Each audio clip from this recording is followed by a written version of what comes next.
బండి చూస్తుందండి రా, మళ్ళీ నాయుడు గారి మీద ఎవడం రాడు దిగుతాడు.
గారిని బందోబస్తుకు వచ్చినటువంటి కానిస్టేబుల్ గారిని రాయితో తలకాయ పగలగొట్టిన వాళ్ళు కానీ ఇవన్నీ కూడా ఎవరాళ్ళు? వాళ్ళు పొలం ఉందా, పూలింగ్కి ఇచ్చారా, లేదా భూసేకరణకి ఇచ్చారా, అంగీకార పత్రాన్ని ఇచ్చారా? ఇవ్వలేదు కదా. సుమారుగా ఉదయం 7:30-8 గంటల కానించి ఈ పాలకొల్లు సత్యం అని చెప్పని ఆ హోటల్లో కూర్చుని, కృష్ణా హోటల్లో కూర్చుని ఈ పథక రచన చేయటం, వీళ్ళందరినీ గోండాల్ని, రౌడీల్ని, లేదా క్వారీల్లో పనిచేసే వాళ్ళని, ఇదన్నీ తెలీదా? ఎవరు ఎలా వచ్చారు, ఏ స్థితిలో ఉన్నారు, వాళ్ళ శరీరం ఏ స్థితిలో ఉంది, మామూలుగా అడుగు పడుతుందా లేదా పులి అడుగు పడుతుందా, ఇవన్నీ అన్ని కెమెరాలు ఉన్నాయి కదా. సాధారణంగా మనిషి పులి అడుగులు ఎప్పుడు వేస్తాడు? మనందరికీ తెలిసిందే కదా సమాజంలో. ఈ స్థితిలో వాళ్ళందరినీ 8 గంటల నుంచి పాలకొల్లు సత్యం ఆ హోటల్లో కూర్చుని ఏం చేస్తున్నాడు 8 గంటల నుంచి? ఇవన్నీ వద్దు. ఇవాళ తాడేపల్లి మండల పార్టీ అధ్యక్షుడు లోకేష్ గారికి గుండెకాయో లేకపోతే చెయ్యో కుడి చెయ్యో ఎడం చెయ్యో ఏదో ఒకటి, ఆయన నోటిఫికేషన్లో ఆయన భూమి ఉంది. ఇవాళ దానికి నాయకత్వం వహించాడు. వైఎస్ఆర్ కాంగ్రెస్ పార్టీ నాయకుల్ని భయభ్రాంతులు చేయాలి. మిగతా రైతుల్ని ఎవరైతే వైఎస్ఆర్ కాంగ్రెస్ పార్టీ వాళ్ళు మనకు అండగా ఉంటే ఎంతో కొంత మనకు ధైర్యం వస్తుంది, మనం పోరాడొచ్చని చెప్పని ఆశపడి జగన్ గారి దగ్గరికి వచ్చారో ఆ రైతుల్లో ధైర్యాన్ని చంపేయాలి, వాళ్ళలో భయభ్రాంతులు కలిగించాలి, తద్వారా భూమి లాక్కోవాలి.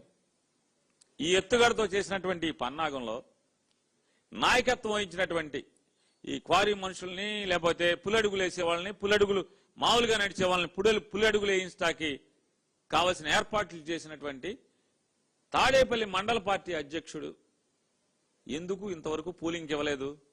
ఇంతవరకు మరి భూమి ఇవ్వలేదు కదా. భూమి ఇవ్వకుండా రైతులు ఎవరు రైతు? రైతులు అవతల పెనుమాకలో ఉన్నారు.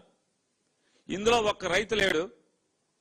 రైతు లేకపోగా ఉన్న రైతు నాయకత్వం వహిస్తాడు ఈ దాడికి. 2 కార్లు ధ్వంసం చేయడానికి ఎమ్మెల్సీ మునితోక అరుణ్ గారి కారు, గుంటూరు ఉమా గారి కారు, ఈ 2 కార్లు ధ్వంసం చేసి హత్యాయత్నం చేశారు. వెళ్ళినటువంటి వైఎస్ఆర్ కాంగ్రెస్ పార్టీ నాయకుల్ని హత్యాయత్నం చేశారు పోలీసుల సమక్షంలో.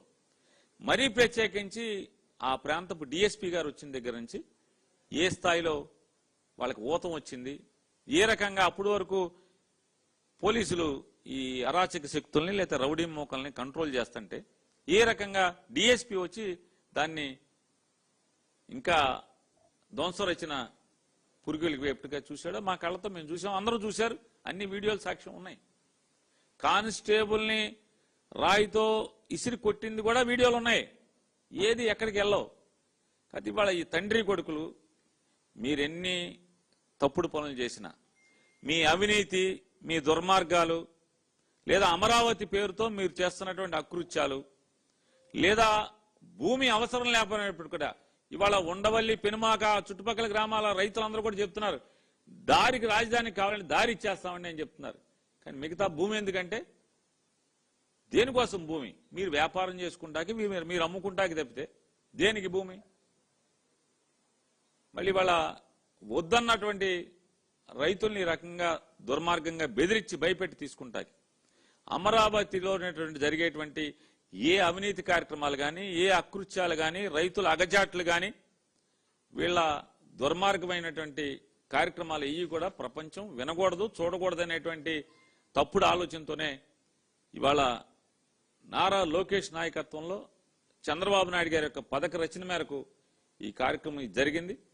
ఖచ్చితంగా మా అందరినీ హత్య చేయడానికి ప్రయత్నం చేసినటువంటి ప్రతి ఒక్కరిని కూడా హత్యాయత్నం కింద కేసు నమోదు చేయాలి. వాహనాలు ధ్వంసం చేసినటువంటి వ్యక్తుల్ని చర్యలు తీసుకోవాలి. అలాగే పోలీసు కానిస్టేబుల్ గారు, హెడ్ కానిస్టేబుల్ గారు, వారు తలకాయ పగిలి అపస్మారక స్థితిలో ఇవాళ సీరియస్ గా ఉన్నటువంటి ఆయన మీద ఎవరైతే దాడి చేశారో వారి మీద కూడా గట్టిగా చర్యలు తీసుకోవాలి అని చెప్పని మేము గట్టిగా వైఎస్ఆర్ కాంగ్రెస్ పార్టీని డిమాండ్ చేస్తాం.